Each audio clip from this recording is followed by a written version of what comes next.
All right, and 5, 4.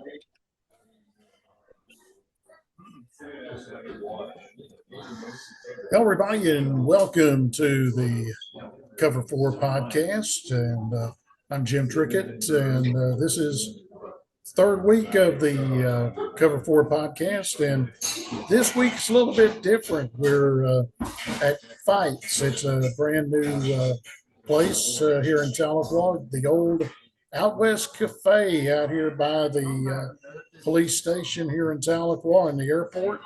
And Randy Gibson is in town this week. That's the reason why we're here, because he had to come in for some family business, A, and B, it's Tahlequah's homecoming this week. That's right, Jim. It's Tahlequah's homecoming, and I'm back for my 40th class reunion and looking forward to it and really happy to be joining you live here at Fite's restaurant. Dylan Fite put in a great place here. I've been looking forward to coming here, and I'm finally getting to try it out. Yeah, we're going to have to try it out too here in the next few weeks as we get ready for high schools to get busy, because it's district time. The non-district schedule completed this last week, and it has not been kind to the 4 county schools here in Cherokee County. They went 1-11, and the lone win was last Thursday night out at Thompson Field. And it's a new look Thompson Field, as they put artificial turf down out there at Sequoia, and they won over mom and dad's alma mater, Westville. They defeated the Yellow Jackets 34-18 Thursday night out at Sequoia. So that was the lone win for the Cherokee County schools in the 3-week period. Sure was. My Tahlequah Tigers have had a rough start to this new season, Jim. And now already here, we're just kind of in the latter part of September, and it's already homecoming. And I don't know what's going to happen Friday night, but you were talking about that Sequoia game and that new field and that new turf.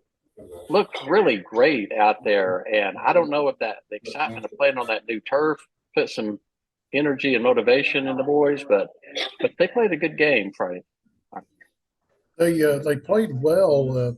They were up 9-7 at the half, and then just Sallisaw took advantage of some stuff, and give credit to their new head coach, Brandon Tyler, down there at Sallisaw, and the Black Diamonds got the win, and they went 2-1 on the season as they get ready for 4A action. They're in Class 4A.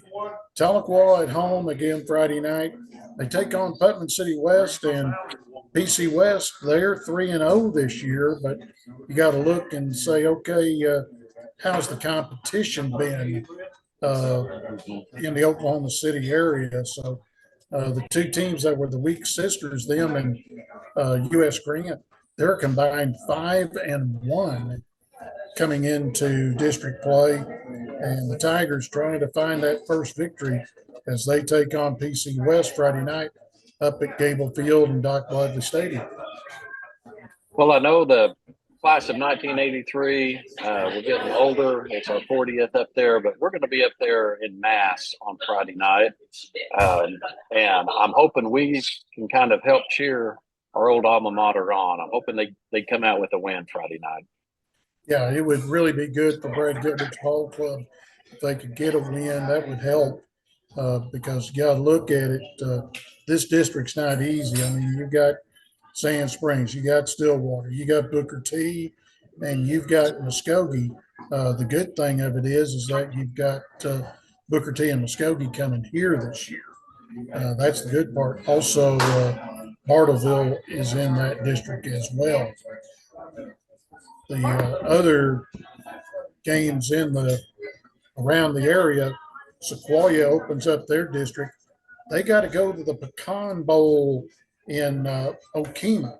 It's an old WPA project. I've broadcasted a couple of ball games out there when I was broadcasting Sequoia, and one side of it is the football field, and the other side, the south side of the Pecan Bowl, is their baseball facility. And it's got a whole rock wall that in right field that could be as high as the Green Monster in Boston. Oh, wow. It's really a neat place where how they've got it set up, where football's on one end and baseball's on the other end. That would be an interesting look. It really is. It really is. The only problem of it is it's about a 2-hour drive over there. Mm-hmm. The other ball games in the county, Hulbert's home Friday night. They take on Commerce. They lost to Nowata 48-28 in their home opener last week. They also played on Thursday night. And Keys, the Cougars got routed by Kiefer 62-14. They've got the Rolling Rangers coming to town Friday night out at Jerry Hood Stadium there in Keys. And hopefully they can get win number one and go to 1-0 in the district. That would be really good for Keys. In fact, all of our county schools just really need a lot of help this year. Yeah, it would. It's they can get a win, all three of them, along with Tahlequah. It would be good. Then you could say, okay, we might have a chance to maybe get to that second Friday night in November, and that's the start of the playoffs. Mm-hmm. It would help. It would definitely help the area. Yep. Now, this is Tahlequah, if I understand, trying to keep up with the district news. This is Tahlequah's last year in that upper division. They dropped down a class next year, correct? They will be back in 5A next year. They redistrict back in August, and they were 33rd in the average daily membership, which is the top of 5A. But then you look at who 32 was, which is the bottom of 6A2, it's the Muskogee Roughers. But there's 40 student difference between Muskogee and Tahlequah. And it's hope that Tahlequah can stay down and stay in 5A and not go up and down like a yo-yo over 2 years. Yeah, that would help. I think that would help Tahlequah kind of get a little bit steadier track if they could stay down in the 5A for a few years. And then kind of more familiar names in that district too. I think Pryor and some more we're kind of used to playing. You've got Claremore, Collinsville, Memorial, and Rogers going to be in it. Booker T's in it. That'll be the tough one. But that's come next year, and I hadn't even heard how the schedule will be like. That's something that Matt Cloud, who has been designated the chairman for District 5A4 next year, that's the district that Tahlequah will be in. He handles the district meeting, and that's how you draw the pills out, and you see who is going to be number one, number two, on down to 8, and then you can figure out who your opponents are going to be, starting with that 4th week all the way down to week 10, which is the first Friday night in November. So, that's something that that'll come out later on, and then you figure out, okay, you've only got 3 non-district games. Who are you going to get for your 3 non-district games, and you want to make sure that they're going to be good gate games. Right. Exactly. Turn the page over to Northeastern. They got beat 38-0 by Emporia Saturday night at home. Listened to JJ yesterday as we taped this thing on Tuesday afternoon.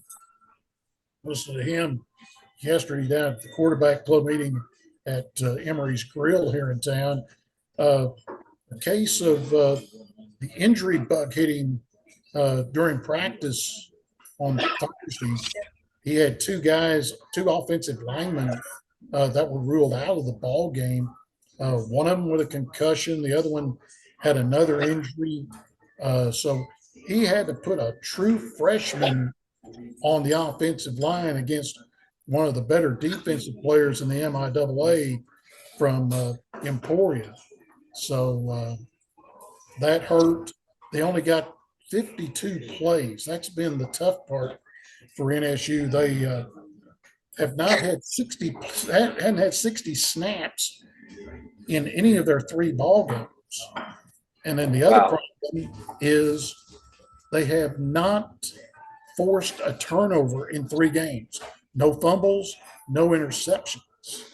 So that's something that he's been kind of scratching his head and saying, guys, how can we uh, get a turnover and maybe try to get a short field for ourselves? And right now, they haven't done that this year.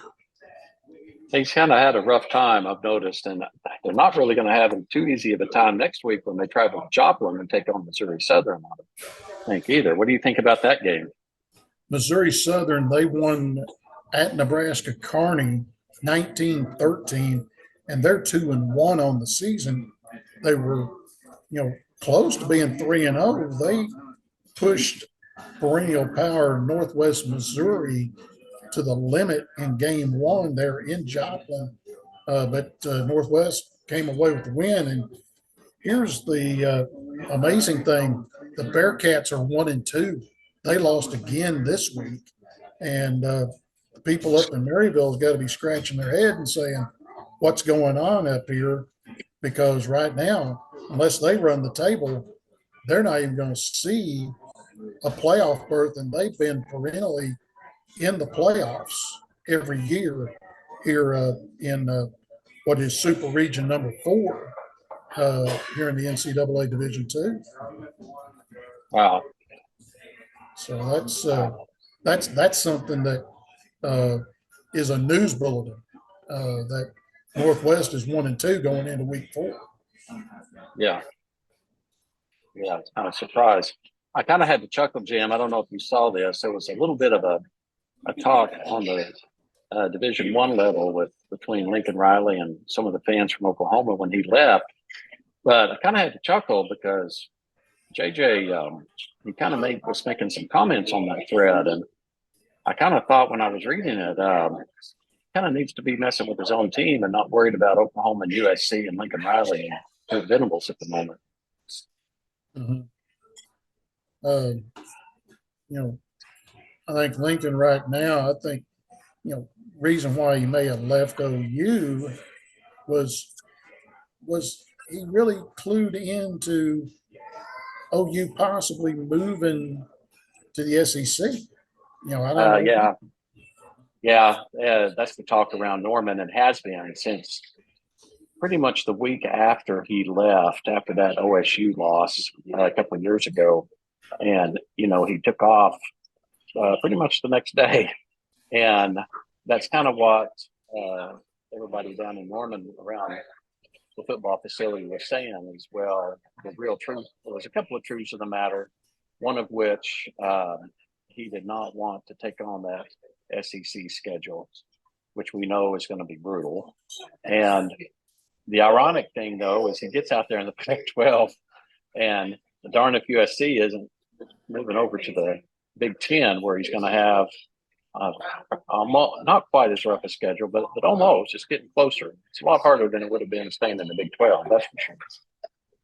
It's going to be hard, but I think the biggest thing it'll be an advantage for them is that they throw the ball a lot more, whereas the Big Ten is, as well as I do, has been known as 3 yards and a cloud of dust. Right. So I think you're going to see a more wide open offenses possibly come to the Big Ten because of USC and UCLA moving in there. And you also have to know this, and this is something that I didn't know. USC is not a state school. It's a private school. Private.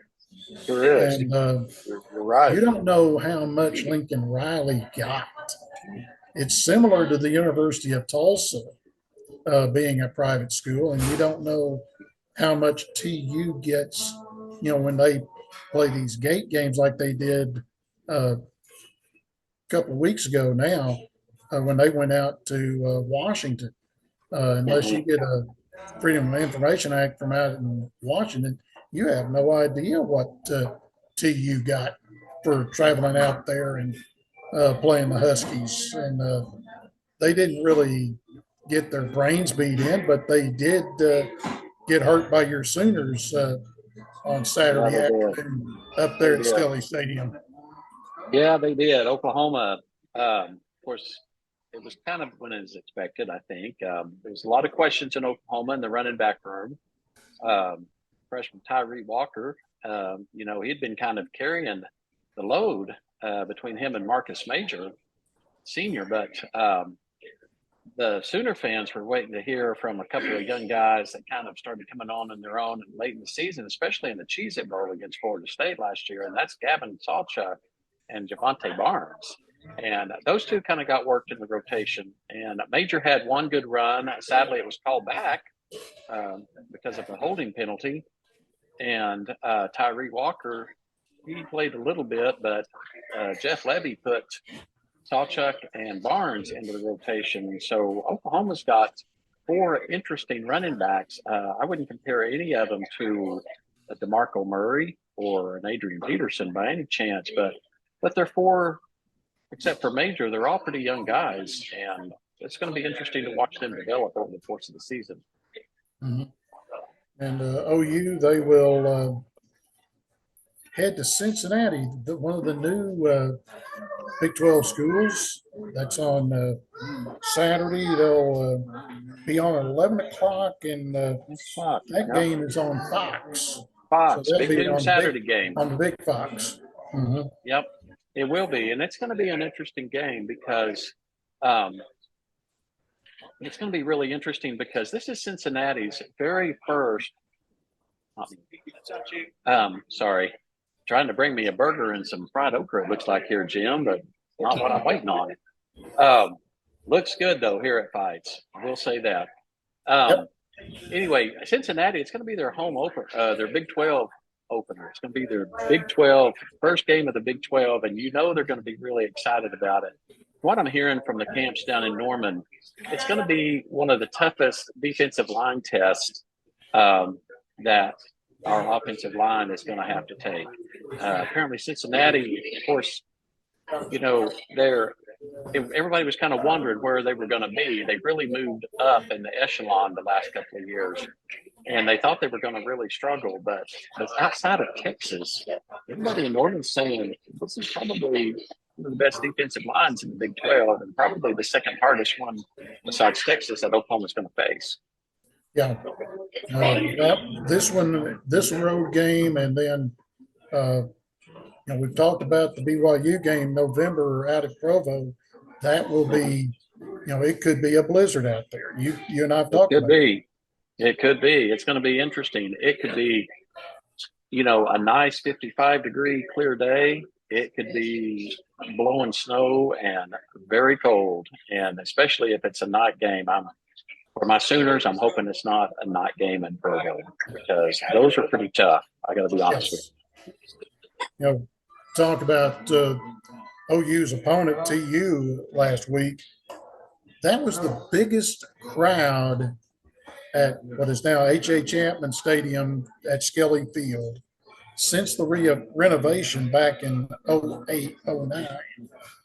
30,855 were at that ball game, and there was 14,000 people that were at the tailgate before the ball game.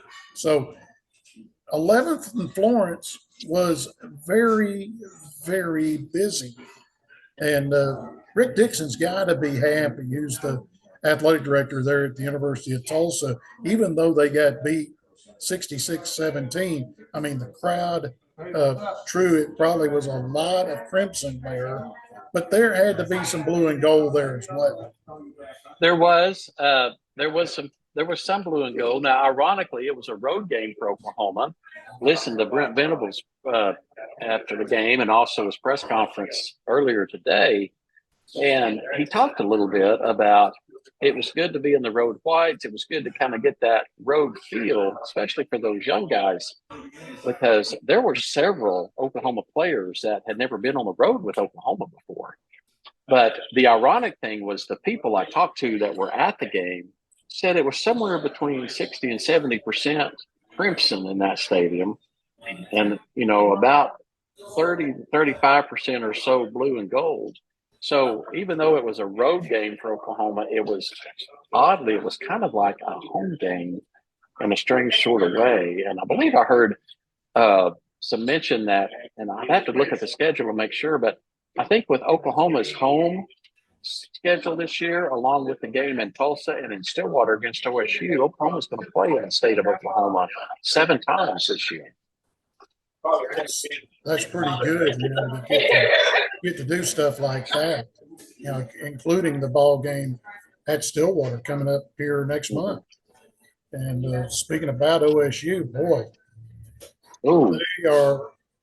they're like using what Bill Haston had in the Tulsa World, 7 touchdowns in their preseason, and he called it a state of emergency. There in Stillwater, they got dusted by South Alabama of all people, 33-7, and now they've got to go to Ames and take on a ball club that they're wounded too, Iowa State.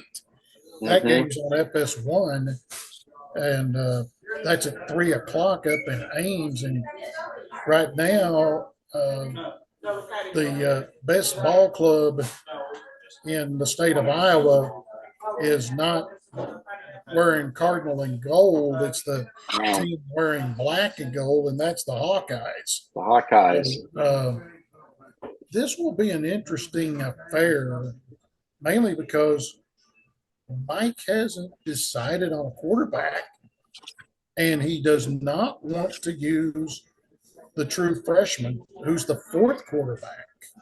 He wants to keep him back, and I really don't blame him. I can't really blame him either, but he's got a bad situation up there. It's going to be interesting to see how he handles that. It's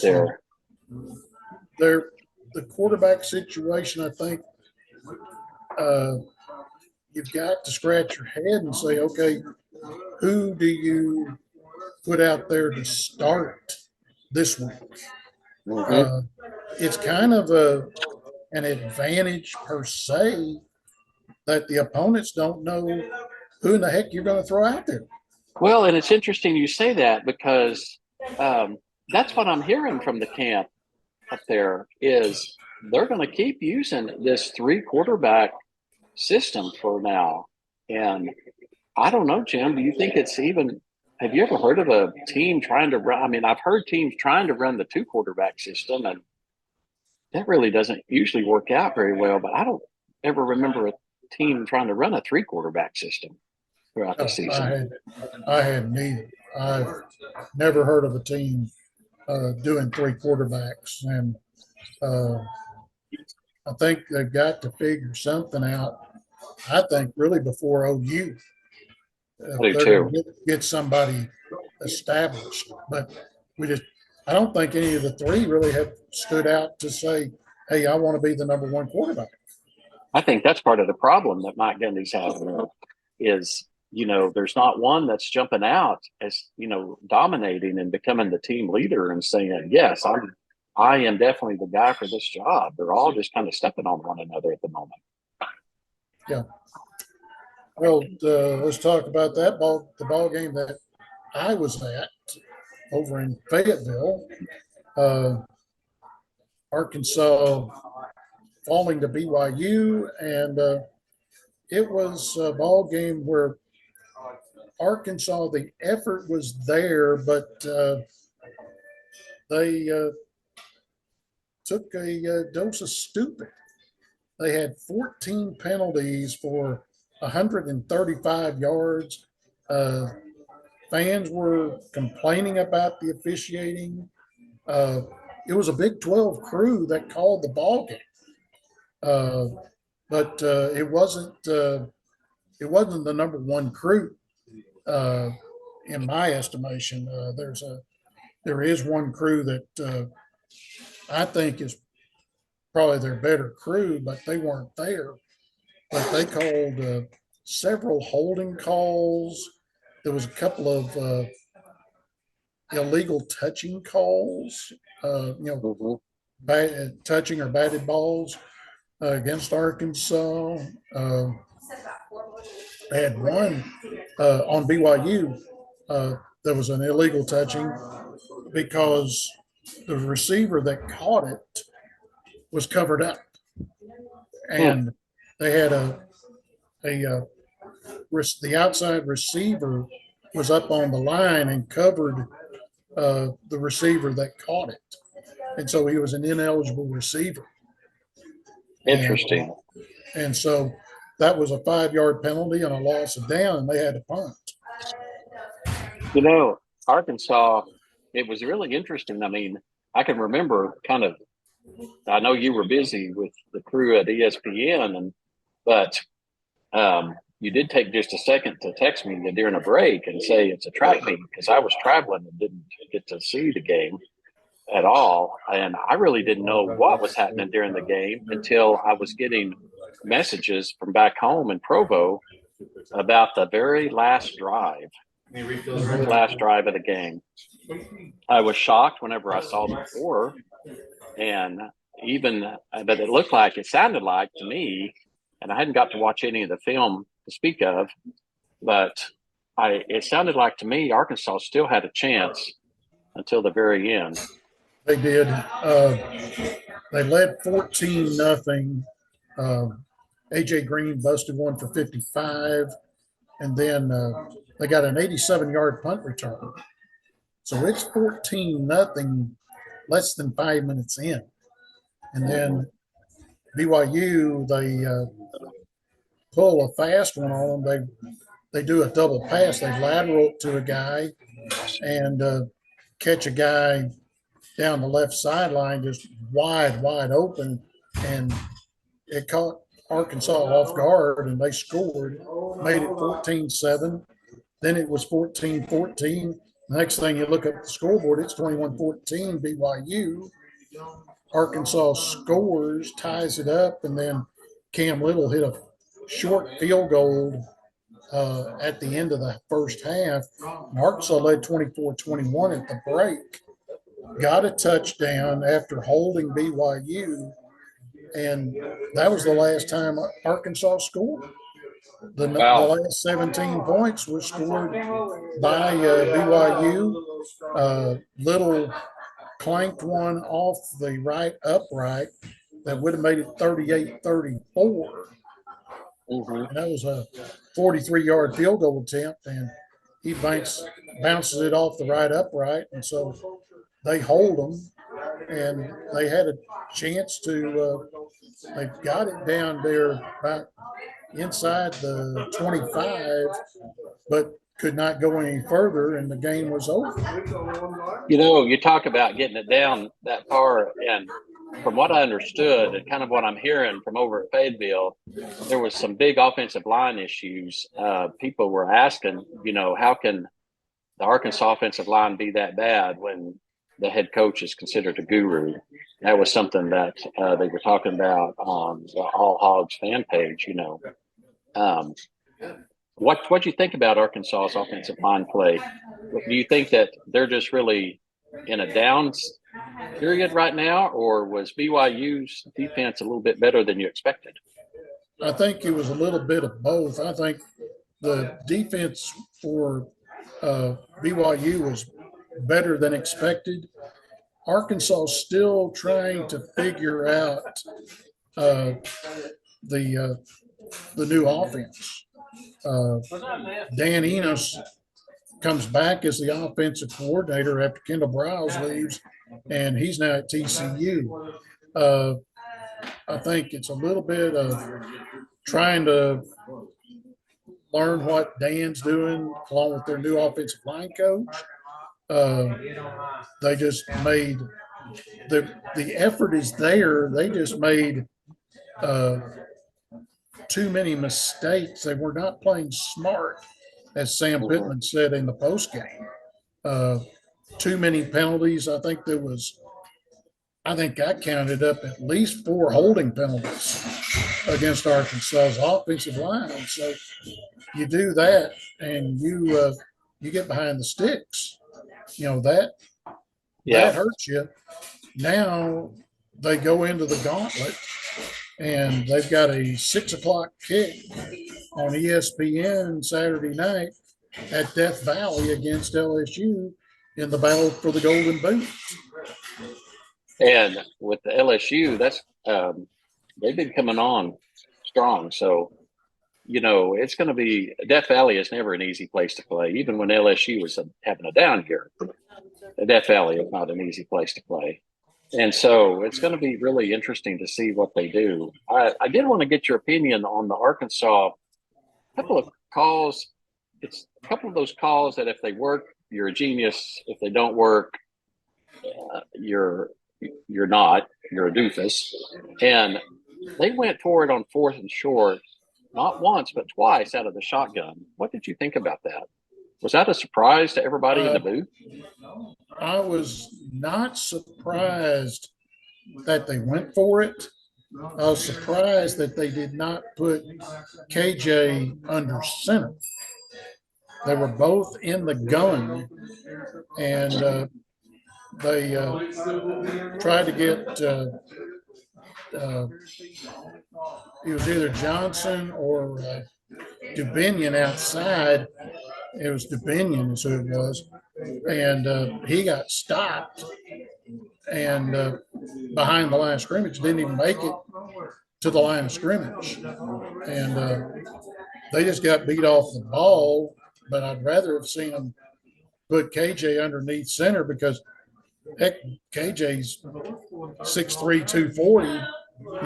Put him back there, and I would have went with a full house T and got him behind KJ and pushed him across for the first down, but they didn't do that. So that's probably something that they probably talked about that Sunday. I'm sure they did. Hindsight's always 20/20, but it's just that they stayed in the gun and didn't put KJ under center. Well, BYU is going to get their first true Big 12 test as a member of the conference coming up next week against Kansas. But I do have to give a shout out to the Cougs. The receiver that caught that one-handed touchdown catch, I did catch that on the highlights. That catch was incredible. Yes, it was. On this ball game Saturday night, I got moved. I usually do official stats where I'm sitting with the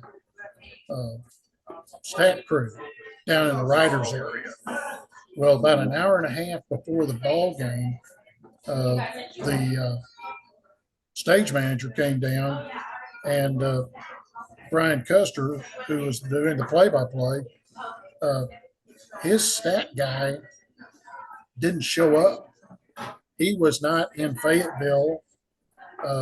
They've been trying to contact him, couldn't get a hold of him.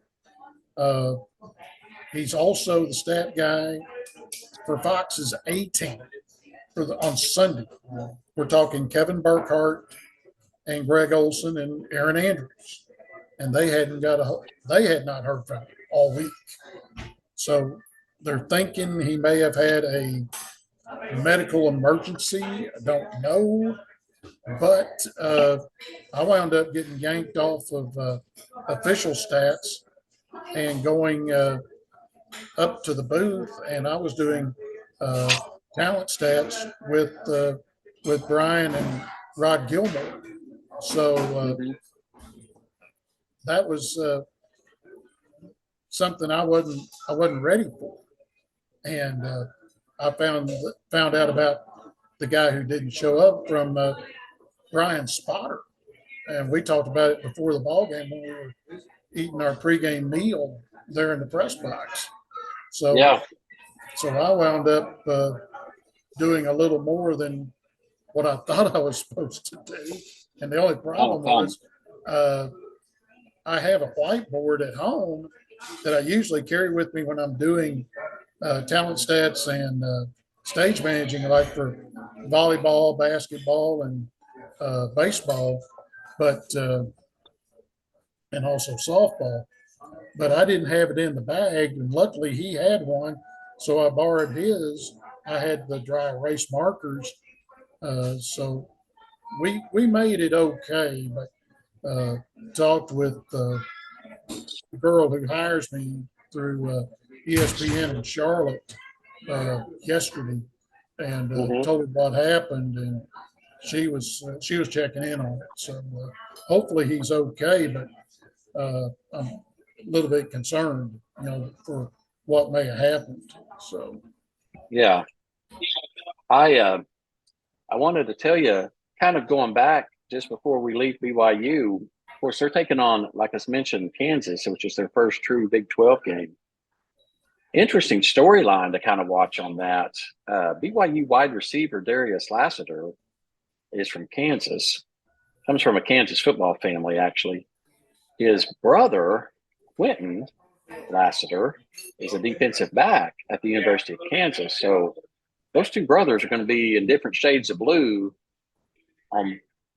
playing against one another, literally playing against one another, one as a receiver and one as a defensive back. It's going to be an interesting storyline to watch and see what happens. And I'm sure we'll talk a little bit more about that next week. we will. Talk about other schools. Colorado coming back the way they did, winning in double overtime against their in-state rival, Colorado State. And now they've got to go to Eugene and open up the final Pac-12 season up there. That's going to be very interesting. They may get lit up there because they allowed 500 yards against the Rams Saturday night at Folsom Field in Boulder. They did. And, I think everybody was excited about Coach Prime. Everybody was kind of jumping on that Colorado bandwagon, and I can't blame them. I was excited for Coach Prime and the Buffs. They've been down for several years. But I think that game last week against the Rams, it kind of exposed them somewhat. It kind of showed that, they're not quite ready for, pardon the pun, prime time. They've got prime time, but they're not ready for the real prime time. No. Not yet. And I think you're right. I think it's going to be a humbling experience for Coach Prime and the Buffs when they head up to Eugene. Yeah. They will be without Travis Hunter, who got, let's face it, got cheap shot in, he did. In that ball game. He's out for 3 weeks with a lacerated liver. And I hadn't heard that's what happened. Yeah, that's what happened. That's dangerous. We'll hope for a good recovery for him. Minimum. Keyshawn and Michael Irvin was talking about it and said that the guy should have been ejected. I'm surprised that the booth did not holler down and have them review that thing. And I am too. That should have been. I saw the highlights. I saw it, and all of a sudden, I'm thinking, why was that? Not a a hit on a defenseless player, and he was a defenseless player. And so Pac-12, well, not the Pac-12, the crew, whatever conference Colorado State's in, and I think it's the Mountain West. They will, their supervisor officials has to be looking at that thing and asking either, I think it was the field judge on that side of the field when that play occurred, why you threw the flag, which was correct. Right. But why was there not a review? Right. That game was chippy from even before kickoff. Of course, they had been kind of having words back and forth all week long. Game day was there, a lot of excitement. And you know as well as I do, it's been this way for years. Um, you know, those night games in Colorado, they get really rough. The crowd years ago, and I can remember back in my college years, that stadium was the only one that sold alcohol in the stadium. The rest of the stadiums didn't at that time. Now, that's not true today, but it was then. And being in Oklahoma, we did not like going up to Boulder and playing a night game at all because it was a rough place to be when, you know, enthusiastic fans had been kind of partaking of the tailgate festivities all day long. And I think that was kind of the case that happened again a lot as far as the stands. But the players on the field, they were at each other during warm-ups already. Mhm. And so the whole week was leading up to it. The whole day had led up to it. And there were several, I think, shots that could have been considered cheap shots in that game. But it's too bad Travis Hunter, you know, he's a good player. He's a good kid. And I don't like to see anybody get that severe of an injury that could be, you know, life-threatening and affecting for many, many years down the road. Yeah, me too. Looking at the SEC, Alabama struggled with Mm. Wyoming. People are wondering, okay,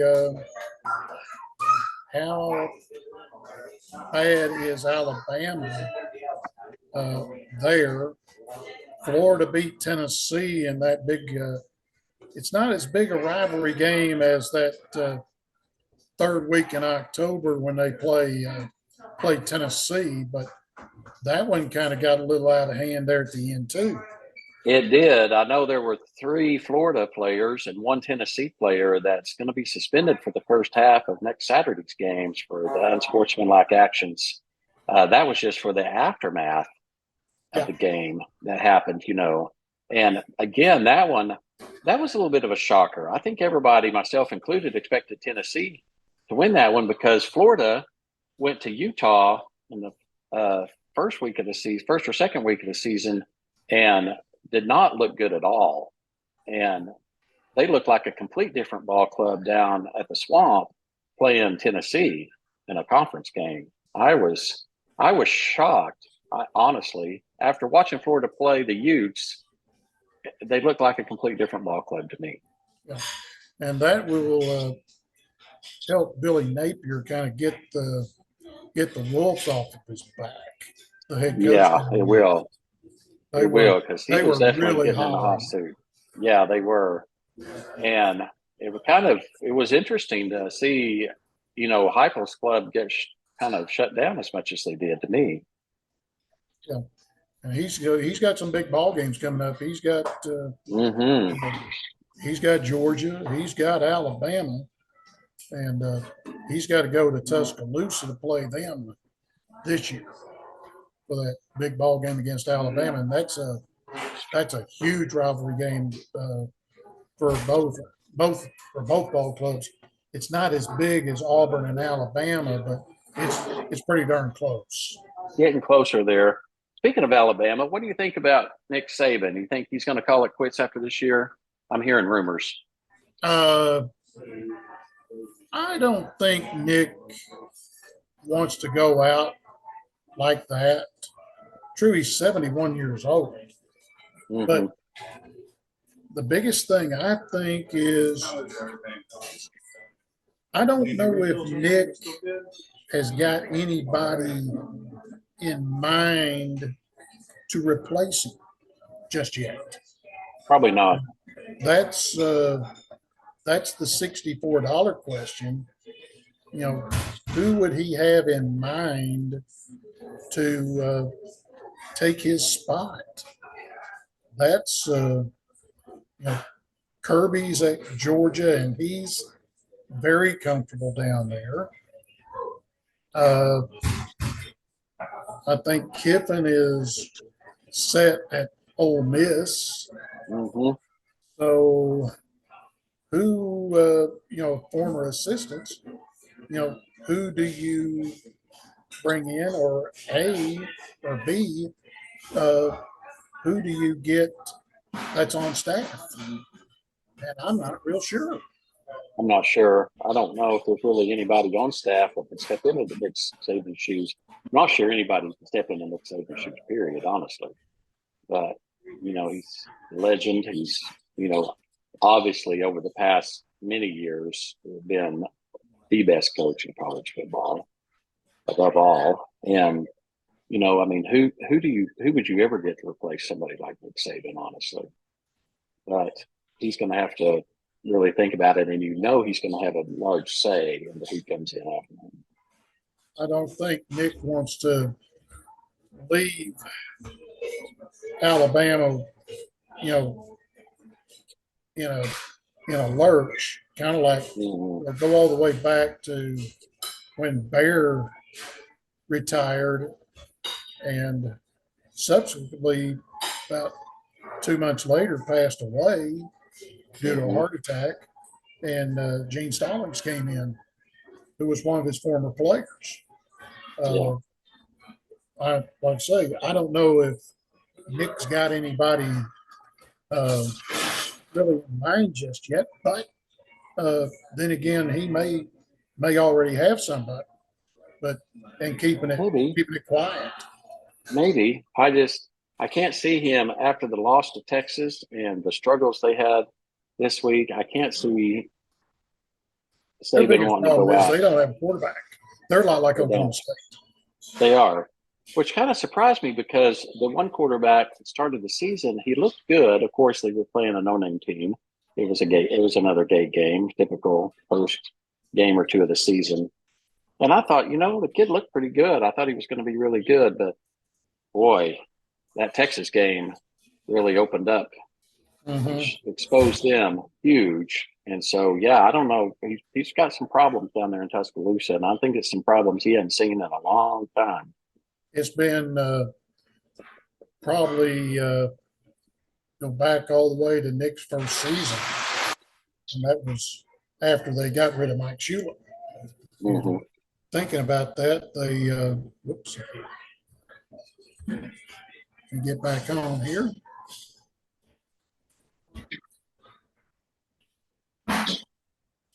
Hey, let's pause for a minute. I got to take this one.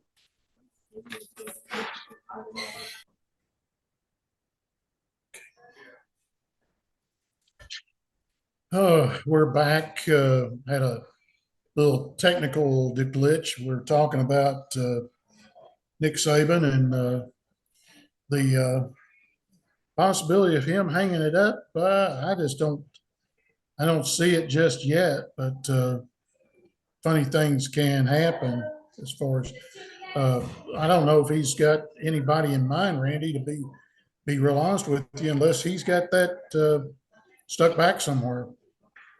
Well, I don't look for him to go, but kind of some rumors I was hearing from down in the southeast part of the nation is maybe he's looking to start wrapping it up and calling it a career. I just don't see him being quite ready yet myself either, though. Not yet. No, I don't see it just yet either, because I don't think he wants to leave there with 8-4, 7-5. I just don't see that. But this may be one of those years that Alabama sees that, because they could get beat by Tennessee. I think they could get beat by Arkansas if Arkansas gets healthy, but that's going to be at the end of that 4-game gauntlet of at LSU, Jerry's place against A&M, at Ole Miss, and then to finish up at Alabama. It's not going to be an easy task for him. No, not at all. Interesting to see. Really will. As far as any other college football is concerned, it's going to be, like I say, it's about everybody is starting a conference this week. So it'll be interesting to see how everything shakes out in all the leagues. You're talking about Cincinnati. We were talking about Cincinnati being OU's first Big 12 opponent. See, Cincinnati used to be in the AAC with Tulsa. They did. So it'll be interesting to see OU's. Really, that's going to be the first trip where they get on a plane and fly somewhere for a ball game. That's going to be an interesting thing for them. Let's just see how they react to, like I say, getting on the plane, having to be there on Friday night, stay all night, and then play the ball game on Saturday. Yeah, I kind of heard some of the players talking. Of course, they say it doesn't really matter to them, but some of the former players said that they're really glad it's an earlier game, honestly, because you get in and get it done and get out instead of sitting around all day at the hotel waiting. Because this is, even though technically they were on the road against Tulsa, like we talked about earlier, it was basically a home crowd for Oklahoma. So this is going to be their first true road game of the year. Yes, right. I think we have pretty much covered everything this week, and want to thank Dylan Fite and his staff for letting us do the podcast out here since Randy is not in Provo this week. He's back home, and then you're going to be back in Oklahoma, what, couple of weeks for homecoming? I am. I'm here for about 3 weeks, actually. Be in Norman next weekend, working the Oklahoma-Iowa State game when the Sooners return home. And then the week after that, got some more family business going on, and take a quick trip back to Provo before I head out to Norman again for Oklahoma's homecoming. Sooners take on UCF, Dylan Gabriel's old school. Yep. But I've got next week, I'm off this week, but next week I've got Arkansas volleyball. And they're ranked 16th in the country, and they take on Auburn. That's a SEC network match. That'll be on Wednesday night, then come back to Tahlequah, and then pack my bags and work the Walmart Northwest Arkansas Championship. That's the LPGA tournament. It's presented by P&G. I've got my uniforms. I got that Friday while I was over there in Fayetteville after picking up my credentials. I don't have the goodie bags just yet. I'll get them on Thursday before the tournament starts on Friday. There's all the big names of play in Rogers at Pinnacle. I mean, you're talking Lexi Thompson, Lydia Ko, just to name a couple that will be playing in the tournament. It's going to be, I think this will be the first tournament after the Solheim Cup, which is this week. The ladies' version of the Ryder Cup. Then the next week is the Ryder Cup for the men. That's in Rome, Italy. And then they get back, the tour gets back going in the first week in October as they go down to Jackson, Mississippi for the Sanderson Farm, and have a guy that he lives in Fayetteville. He's the son-in-law of one of the members here at Cherokee Springs, Butch Small. His son-in-law is Derek Smith. He's married to Butch's daughter, Charlesy. He is a caddy on the PGA Tour with Denny McCarthy. Denny was number 33 this year. He missed out on getting to play in the Tour Championship. That would have been not only got to play in that, but would have also qualified for the Masters if he would have been in the top 30, but he's got a chance to possibly get a berth in the Masters because he's in the top 50 of the world golf rankings. And Wow.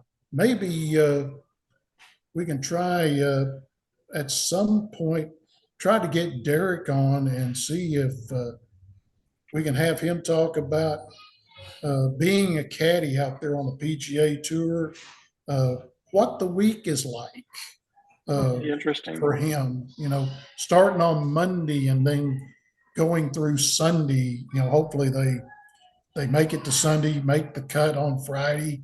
That's something we might, if I can get a hold of Butch and get a hold of Derek, and maybe down the road we might have him on as a guest, and he can kind of explain what the life on the PGA Tour is about. That would be something to That'd be great. really know about. For people that don't know, you see these guys looping for the pros. They make really good money. Derek has, I won't say how much he made this year, but he and Derek, him and Denny, they did very, very well in the 22-23 PGA season, and hopefully they can do it again next year. Hope so. Be fun. Yep. Well, Well, that's going to do it for this week's edition of the Cover 4 podcast. And big thanks to Dylan Fite for letting us borrow his establishment for doing the podcast today. And Randy, will have you come Friday night up at the ball game. all right. Looking forward to it. All right. Tigers. Let's go Tigers. And that's spelled Geaux, Tigers. That's right. Go Tigers in Cajun. That's right. For Randy Gibson, I'm Jim Trickett. Thanks a lot for watching the Cover 4 podcast. We'll be back next week. So long, everybody.